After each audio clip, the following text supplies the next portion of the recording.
Detroit, Detroit, Detroit is different. Detroit is different. Detroit is different. Detroit is different.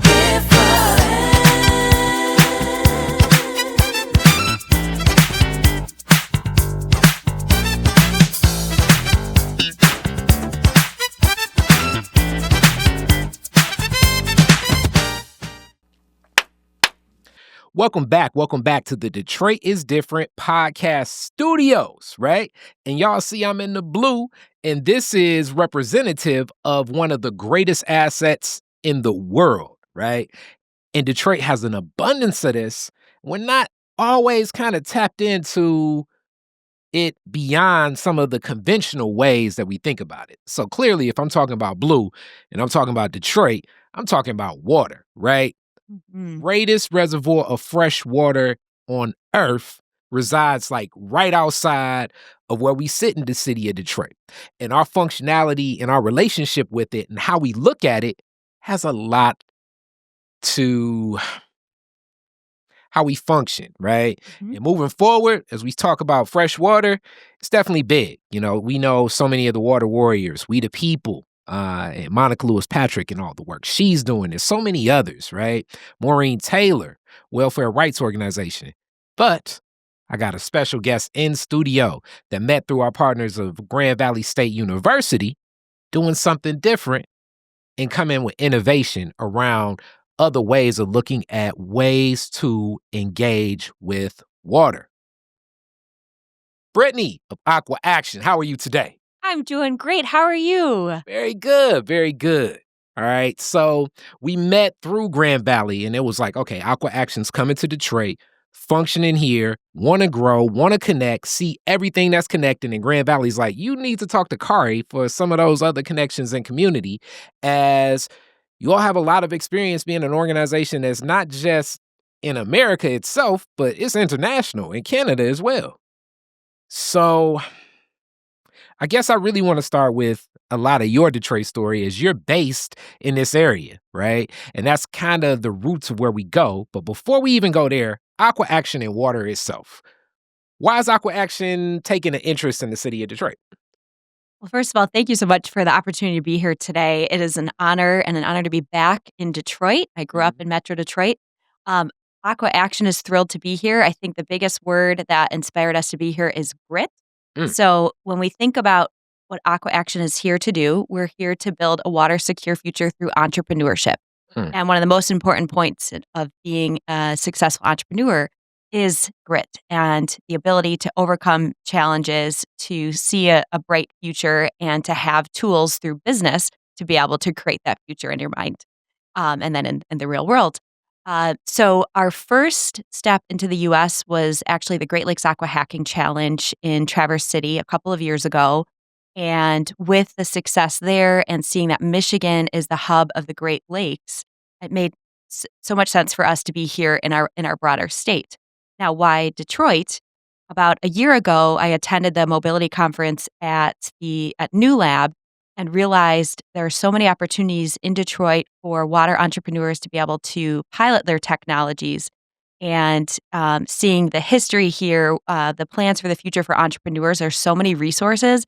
We knew that this was the place to be for our water, to build our water technology hub.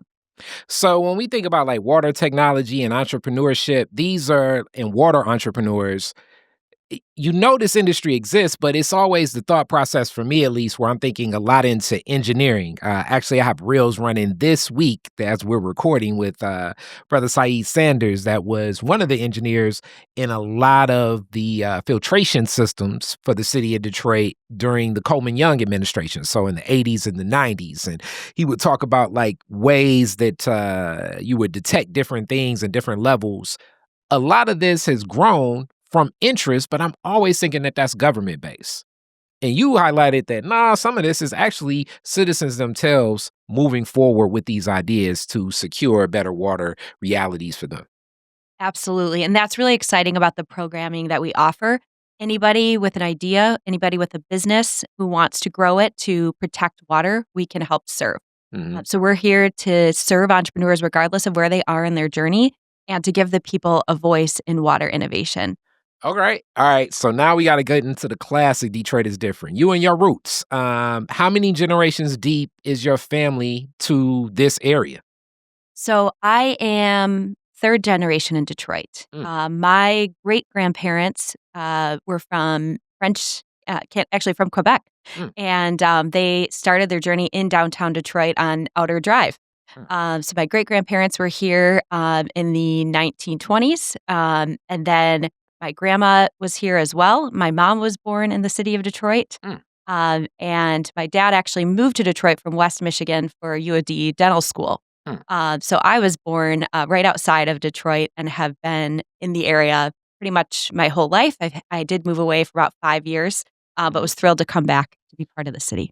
All right. So within that connection, what neighborhoods was your family based in, and the communities, and also like their relationship? What was their perspective and take on coming here versus other places, especially when we think about leaving Canada to come to a location? Why Detroit? Why not New York? Why not Chicago? Why not another destination?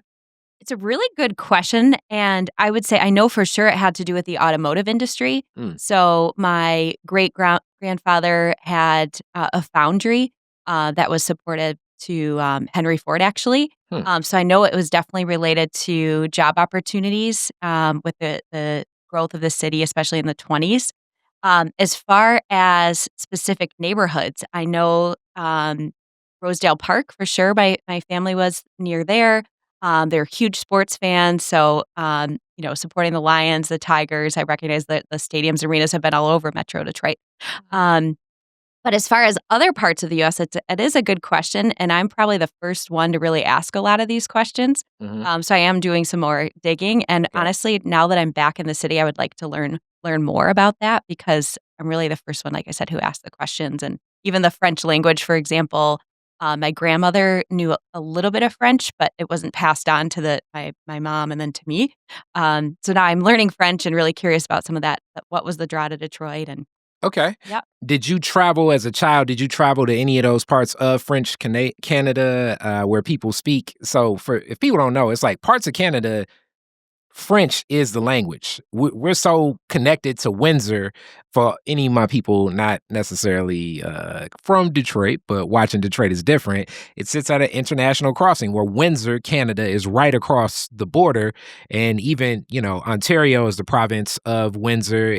Toronto's there too, so English is spoken there all the time. But it's certain parts of Canada where French is the language. Did you ever visit there as a child? It's actually so the French part of Canada, no, but I did go to Windsor a lot because it was so, Because it right was so across the close. river. Yeah, yeah, yeah. So that was more as an adult though, actually. Okay. All right. And now I guess let's get into some of that journey, like even as you growing up. Like what schools do you go to? And then where did you like land? So high school, where did you go? How was that experience? How did that even connect to like some of the stuff you're doing now? So that's a good question. So high school, I went to Stony Creek in Rochester. Mm. And at the time, that's when I knew I wanted to do international business. I remember there was a group called Business Professionals of America, and BPA. yeah, BPA. So you were a part of BPA? Yeah, I was. What grade did you get involved? 11th grade. Okay, so you did it for 2 years then. Yep. All right. International marketing. What stood out to you about international marketing then? And if you remember your teachers, shout them out because we love giving teachers love here at Detroit is different. Oh, I love that. So what struck me, I would say, so I remember having to come up with a growth plan for a cell phone company Mm, to go to Italy. And my okay. favorite part was not just thinking about the business metrics and the numbers, but trying to understand the people and what their needs were, their interests were in Italy. Because I've always had a fascination for people and cultures, and seeing that I could tie that into a job. I remember that was like a big something that was really inspiring to me and made me want to go into that field. All right. So from 11th grade there and just being introduced to that and you carry on with that, were you in all the competitions and everything like that? Yes. Yeah. I was in the district finals. Won that. My team won that. And we did go to the Mm, state finals. okay. Yeah. Cool. All right. So from that like touch, as you said, all right, this is what I think I want to do. What was your family's take on international marketing, international business, that thought process? So they loved that. I would say I am an outlier because most of my family's in healthcare, Mm, but they saw that I loved math and English, so they totally thought that made sense. And I know my mom saw my interest in the global side, um, so they were fired up for me, mm. and it just would open up so many doors. Okay. All right. From there, where do you go to college? I went to University of Michigan. All right. It's some people in East Lansing like, boo, but I okay, there we go. Yeah, go blue. Yeah, so I did study international business, but it was at University of Michigan that I discovered sustainable business. So this idea that you could take care of the community and the environment while running your business, or that could be core to your business strategy. And that was a Mhm. big aha moment. I actually went to the UN Sustainable Business Council meeting here in downtown Detroit, probably back in 2010, Hmm. and that was the first time I had heard of the concept of sustainable business. And I thought, this is exactly what I want. Okay. Mhm. So U of M, what was like your course load in learning so much about this international business, or was it more the opportunities to for internships, externships, and just see places hands on? What do you think probably armed you with more of what you're doing now? Yeah, I would say so. I took all of the core business classes at the Ross Business School. I also studied Spanish at the Literature, Science, and Arts School. Mm, So that gave me the opportunity to study Spanish in Spain. And I think that actually having an opportunity to study language in the actual country, living with a family who maybe doesn't speak English, is an ideal way to learn. So I was fully immersed in the Spanish culture right after my freshman year of college. okay. And that was really, really helpful. And then throughout the years, I also went to South America for a international growth class in Chile and Argentina. Hmm. So really getting to the other places, seeing the people and understanding them, learning about them, helped me see how I could tie that into my international business work. Okay. All right. So in this journey after college, because I'm still seeing like, where do you start making this connection for like organizations as opposed to like businesses? Because every time I think when people hear the word business and business school, people always think it's like corporate environment and businesses that are like, or small businesses. They're rarely thinking that a lot of these same business skill sets are so applicable for organizations, nonprofit groups, even community groups. It's the business, what would I say? Business, work, business, acumen, all of it can be applied in so many other places, even the faith based community, because it's, depending upon how large the church is, I'm pretty sure that the some of the management systems will rival a lot of large small businesses. So when do you start like opening up the lens of like where are you going? Because like fresh out of college, I'm thinking you're probably thinking maybe more corporate, but what was your state of mind? Yeah, I mean, you're right that a lot of the training catered to more of a corporate environment, but Mhm. at that conference I mentioned, the Sustainable Business Network in Detroit, I sat next to somebody who worked for a sustainability consulting firm called Brown Flynn. It was a women-owned firm in Cleveland, Hmm. which has since been acquired by ERM.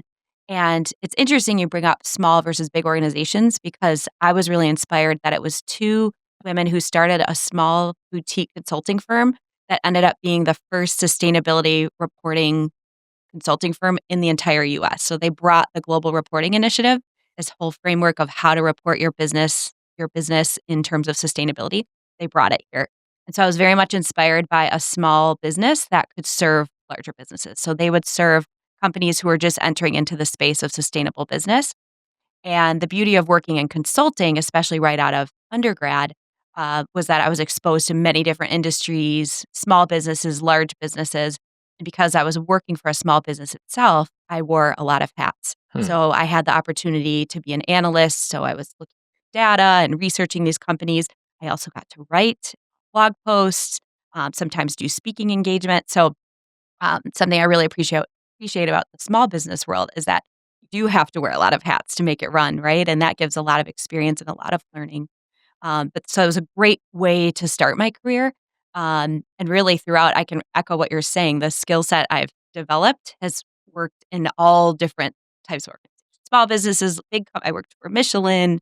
I also worked for Haggerty before it went public, Mm, and then as well as 20 Fathoms, the nonprofit, mm. and Aqua Action. So there's kind of, I've had blended experiences, and that those same skills you can apply across the board. Okay, so let's sit there with sustainability a little bit because Aqua Action is in that space a little. What did you learn about sustainability then that impacts the way you see how we function with the world? And also, what did you learn about how people see and perceive and embrace sustainability? I think so. Something that inspired me about Aqua Action was the specific focus on water. Because sometimes the challenge with the word sustainability is it can be too macro. It includes so many different things: environmental impact, social impact, governance of organizations. There's so many different areas to focus on. It can be overwhelming. And with that thought, it could be easy to assume, oh, maybe a large organization should focus on it because they'll have more resources. But what I learned with Aqua Action is having one specific focus makes it very clear what we're working on. And then also specifically working with entrepreneurs means that anyone can be part of the solution. Mm, Anyone can become an entrepreneur, and we help either give the resources or connect the aspiring entrepreneurs to the resources they need. So to me, it's a sense of empowerment, sense of hope that we individually can make a difference through the organization. okay, all right, and who usually responds like early on? And you've been in this work for a minute now. How are people responding to it? As another thing that just exists in America is, Lord knows, you get a narrative and there's other narratives that go straight at everything associating with it, as if could it be true? Could it not be true? Does it matter? Does it not matter? Who's resonating most with a sustainability voice? Not necessarily in Aqua Action, but just like if it's centered, what have you learned about the best way to present that to people past the noise that may exist about it and what they don't know? Right. So I would say from the Aqua Action perspective, people have been very receptive. And probably the first word I would use is curious, Mm, because we often talk about water from an environmental perspective, but we're not necessarily talking about it from an economic development standpoint or a security standpoint. So we're broadening awareness of what water can mean to people. And also, our approach is nonpartisan. So we're bringing everyone to the table. We want to be talking about it. We want to be solutions oriented. And so I have found that it's been very well received across the board, and especially in a time right now where there is a lot of conflict or disagreements on different topics. This is one that is bringing people together. So that's been very cool. And as far as who's most interested, I would say definitely municipalities are interested because they're looking for solutions to water issues, and the entrepreneurs need a place to test their technology. So it's making the search for solutions more affordable for the cities, right? And then providing an opportunity for aspiring entrepreneurs to be able to test their technology. And so AquaAction is part of the Great Lakes St. Lawrence Cities Initiative, as well as the Great Lakes St. Lawrence Governors and Premiers. So we've gotten heavily involved with all of the cities in the Great Lakes area. mm. Mhm. And speaking of which, it was a couple weeks back where a forum was held. President of Aqua Action spoke, and she was. I did not expect that message from a president, but just very being on point about just the impacts and the way that climate is changing is impacting so many other people. Oftentimes people think about the industries, but the industries is the people that we got to care about. And what her family has done for years, like decades, is olive oil. And from Greece, she's like, it's not what it used to be just due to the access to what we can get in water. So it's changing production of something that they've been had as a family business for generations. It's not looking the same. And as she told that story, she's like, this story is not like an anomaly. This is not an outlier. This is very present in many places. I don't know the last time you guys like went out to Los Angeles, California, but if you go to LA and you're looking to take like that 15-minute shower, Somebody may be like, "Hey, man, hold on now, hold on now. We don't got water like that out here in LA." So, like, it that's an example that I know I've experienced, and just the scarcity of the resource. It's a reality.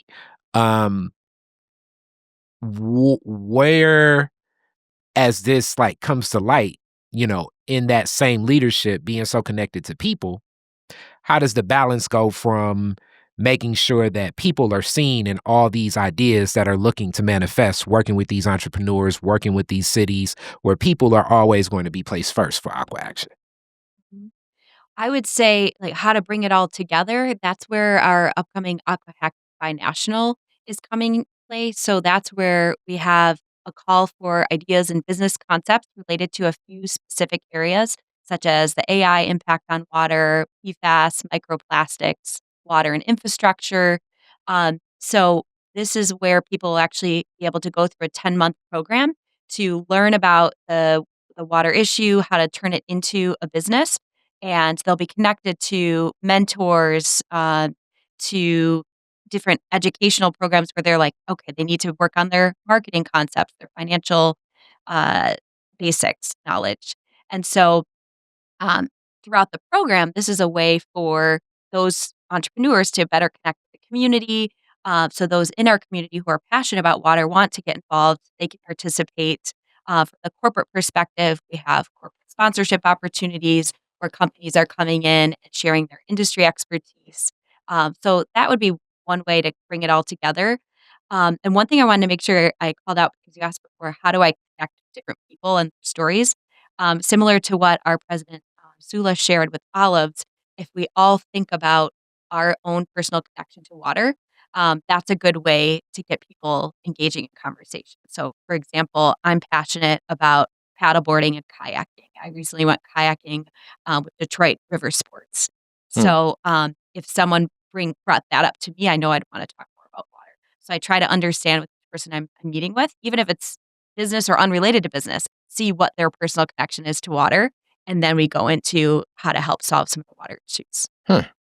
I, Mhm. I I follow. I follow. And then I guess as you're seeing like what's personalized in this, you highlighted something that I definitely wanted to take out as it's so much more of a topic now. And actually, a client I work with, even because like I have some AI tools I use. I have one that takes notes in meetings, and she was like, "Yep." Because we're in climate justice, we're not using those tools. And I don't think a lot of people know that the amount of computer processing at this point in what's happening with artificial intelligence technology has a lot of the computers drawing a lot of heat that need to be cooled down. And right now, one of the best ways to cool down, or not best ways, but the process that is used most often is using water to cool down a lot of the technology. So AI is having a direct impact on water sustainability. Can you share a little bit more about this? Because I think a lot of people don't know and are lost in this whole concept.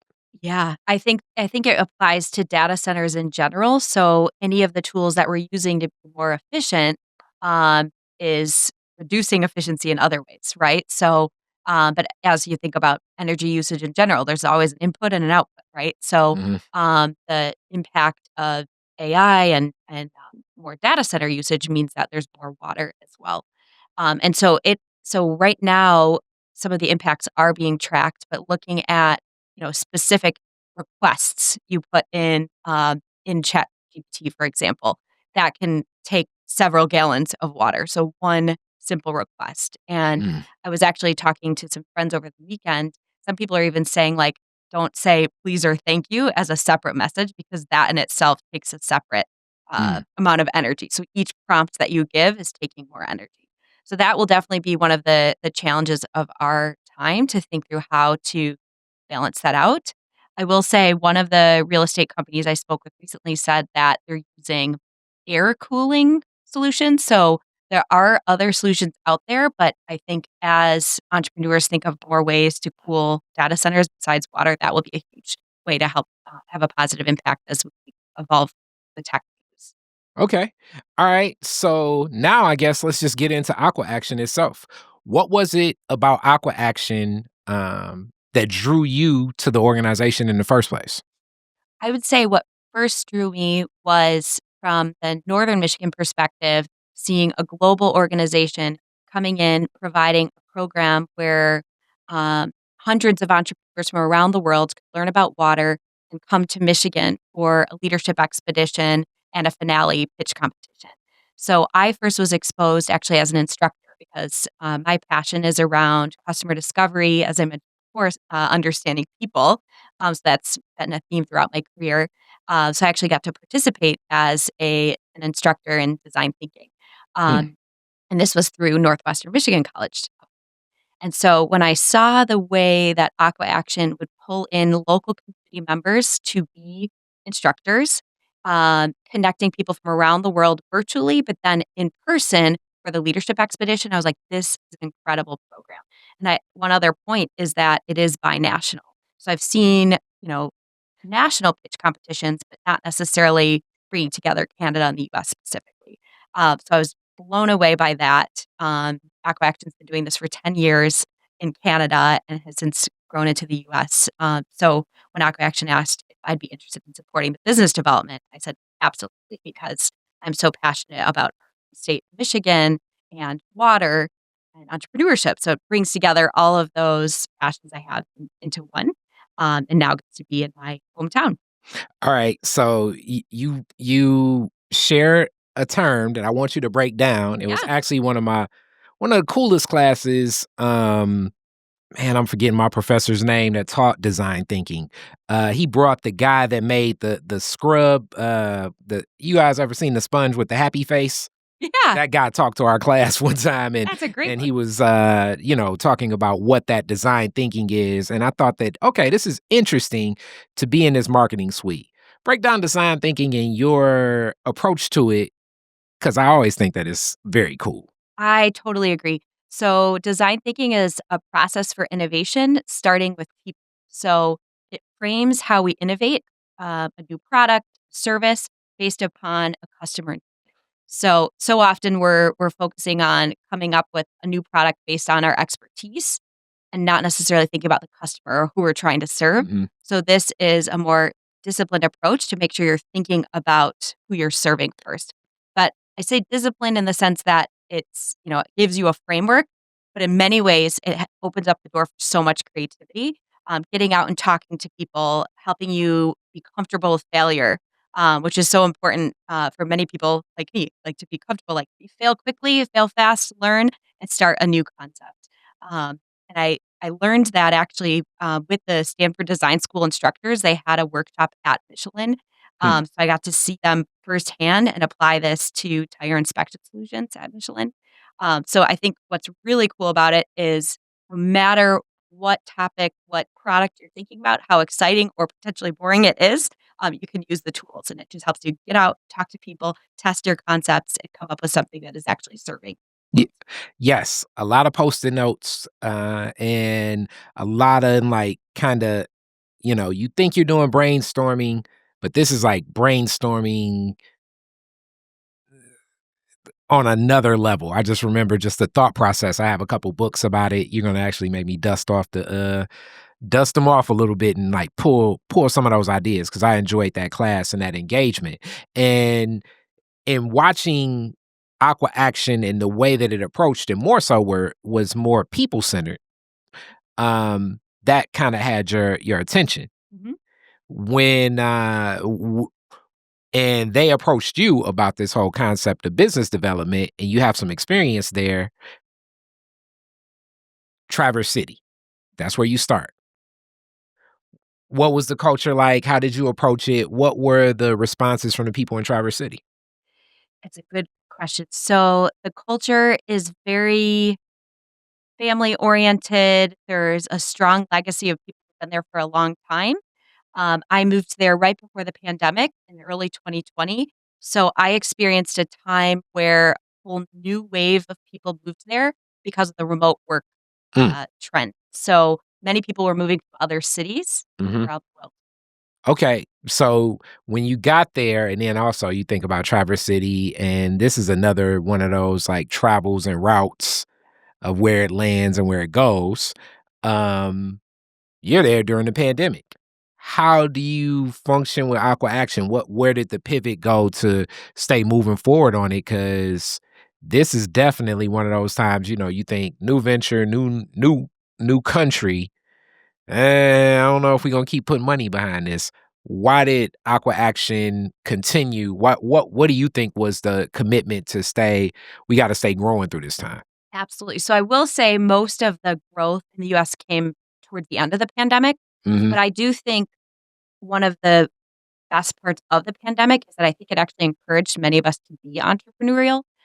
So because I think in the past it was viewed as such a risk to take, to start a business. Hmm. Of course, it still is a risk, but with the uncertainty in the Of the corporate world, market, yeah. the corporate world, the government, why not do what you love? Start what you believe in. Hmm. And now more than ever, there are so many resources. So I think they're aware of the growth of entrepreneurship and also the importance of water and the fact that the Great Lakes region could become a target because we do have a surplus of water that could easily, be taken. And so um, rather than come up with innovations in Canada and separately come up with innovations here, like we share water, right? Let's work together on this. And so Traverse City was a natural first stop with Northwestern Michigan College's Freshwater Studies program. So Hmm. many of the students there could participate, um, and there's a close relationship there.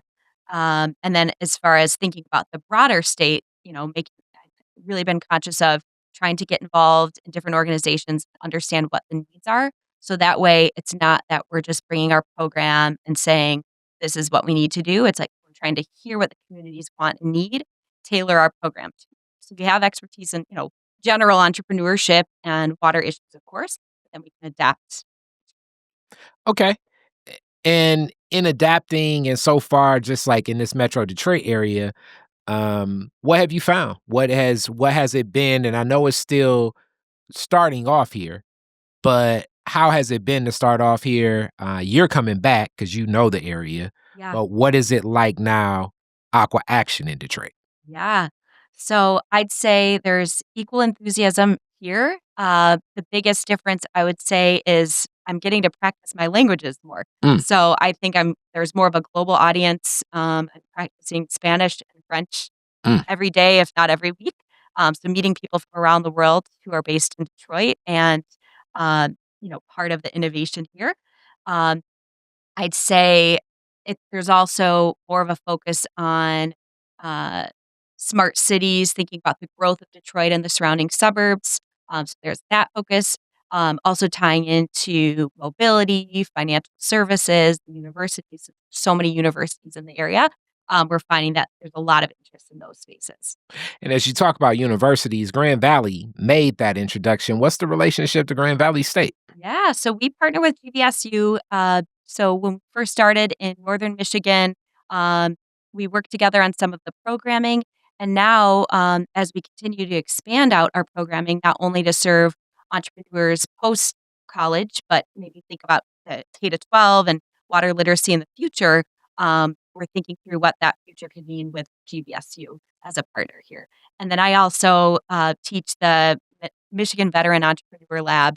Um, Class with GVSU that was offered in Traverse City last spring. Okay. Hoping to continue, maybe bring it back to Detroit. It's been here before, so Okay. All right. All right. So I think that's a lot of the thought process. The one other question you probably got this. Let's see. I'm older than you, I think. So you probably got this by somebody like my age and asking your last name, and you were related to Dawson.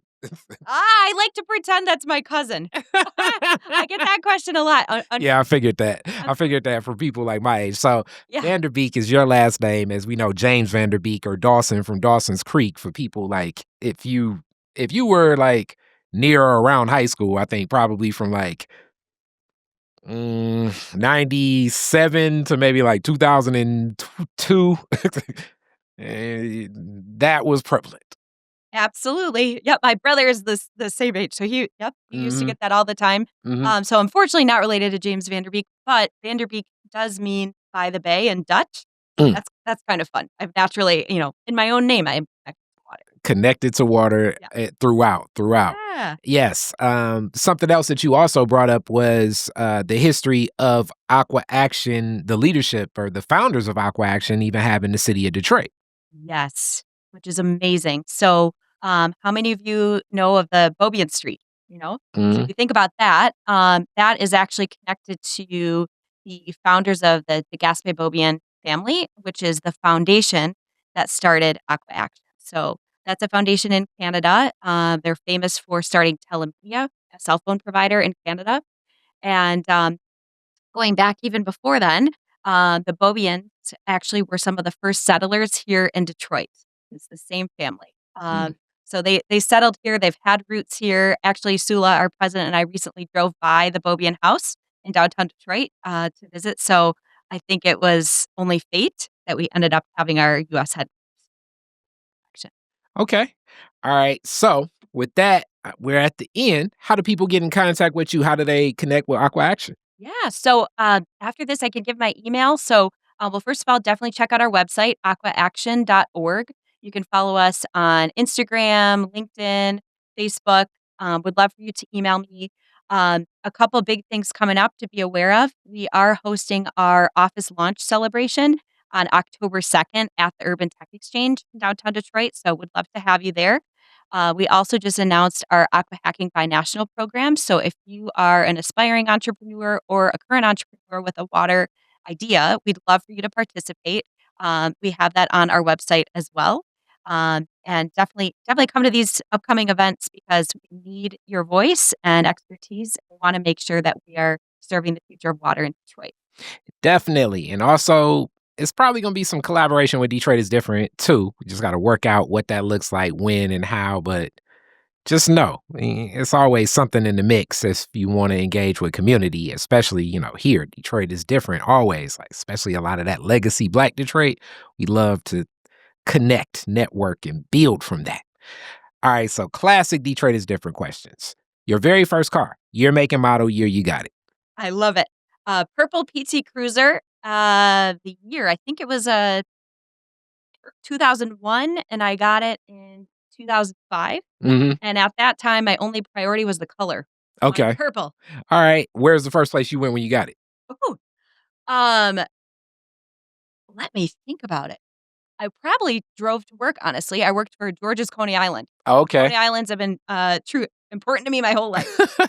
That's how I paid for it. Yeah. There you go. Hey, you just went to work. Yeah. All right. You're the DJ at the end of the fireworks. Woodward and Jefferson. You get to play 2 songs. What songs you playing?